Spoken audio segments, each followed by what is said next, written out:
మహాత్మా గాంధీ పుట్టినరోజు సందర్భంగా తెలుగుదేశం పార్టీ వాళ్ళ ఇక్కడ ఆయనకు నివాళులు అర్పించడం జరిగింది జయంతి రోజు. అయితే మనకు భారతదేశంలో ఆంగ్లేయులు పరిపాలించినప్పుడు శాంతియుతంగా ఆయన పరిష్కారం చేయాలి కాబట్టి మనం యుద్ధాలు చేసుకుంటూ కానీ అది చేసుకుంటూ జననాశనం అవుతుంది కాబట్టి ఆస్తి నష్టం అవుతుంది. శాంతియుతంగా యుద్ధం చేసి గెలిపించుకోవాలని చెప్పి శాంతియుతంగా పోరాడి మనకు భారతదేశానికి స్వాతంత్రం తీసుకొచ్చింది. ఆయన కలలు కన్నది ఏంటంటే భారతదేశంలో బీదవారు బలహీన వర్గాల వారికి సముచిత స్థానం కల్పించాలి.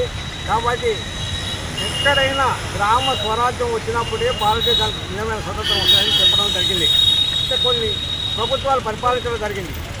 అయితే భారతదేశానికి నిజమైన స్వతంత్రం తీసుకొచ్చింది మాత్రం వాస్తవంగా చెప్పాలంటే 83లో నందమూరి తారక రామారావు గారు ముఖ్యమంత్రి అయినప్పుడు గ్రామ స్వరాజ్యం చేయాలని ఉద్దేశంతో గ్రామ స్వరాజ్యం ఏర్పాటు చేశారు.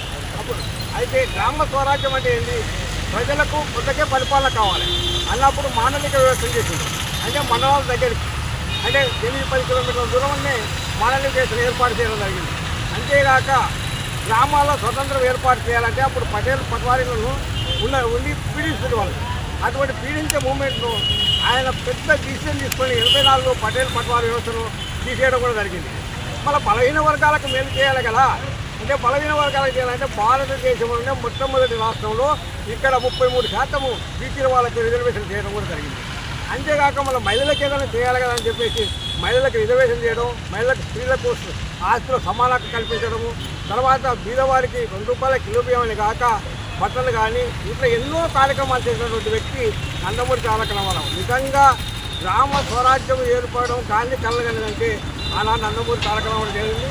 అది ఇప్పటికీ నడుస్తుంది, కొంత నడవకపోవచ్చు. కానీ ఆ రోజు మాత్రం తెలుగుదేశం పార్టీ ప్రజల వద్దకే పాలన ప్రజలకు మేలు చేయాలని చూడడం జరిగింది. కాబట్టి దానికి నిజమైన నివాళులు ఎలా అనిపిస్తున్నాయంటే నిజంగా నందమూరి తారక రామారావు పుణ్యాలని అందరూ అనిపిస్తున్నారని తెలియజేయడం జరిగింది. జై తెలుగుదేశం, జై ఇండియా, జై చంద్రబాబు. ఈరోజు మహాత్మా గాంధీ జయంతి సందర్భంగా తెలుగుదేశం పార్టీ సీనియర్ నాయకులు అన్న చంద్రశేఖర్ రెడ్డి, నాతోటి తెలుగుదేశం నాయకులు అందరూ కలిసి టౌన్ ప్రెసిడెంట్ చెన్నయ్య మేమంతా కలిసి ఈరోజు గాంధీజీకి ఘన నివాళులు అర్పించడం జరిగింది. నిజానికి గాంధీజీ ఆశయాలను నిలబెట్టింది మొట్టమొదటిసారిగా 1983లో అన్న ఎన్టీఆర్ గారు అని చెప్పి ఈ ఒక వేదిక నుంచి నేను చెప్పవలసిన.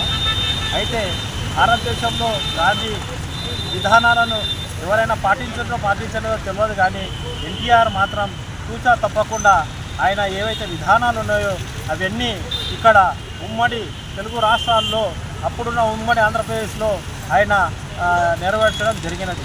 ప్రజల వద్దకే పాలన, ప్రజల దగ్గరికే పాలన తీసుకొచ్చి ఆ ఏవైతే గాంధీజీ సిద్ధాంతాలు ఉన్నాయో అవి 100% ఎన్టీఆర్ గారు ఆ రోజు గాంధీ సిద్ధాంతాలను పాటించి ఆయన ₹1 జీతం తీసుకొని నిస్వార్థంగా ఆయన ప్రజాసేవ చేసి ఆయన ఎన్నో కోట్ల రూపాయలు సినిమా ఇండస్ట్రీలో వస్తున్నా అది ఇచ్చుకొని ప్రజా జీవితానికి ఆయన జీవితం అంకితం చేసిందని చెప్పి ఏదైతే గాంధీ సిద్ధాంతాలు ఉన్నాయో అవి ముఖ్య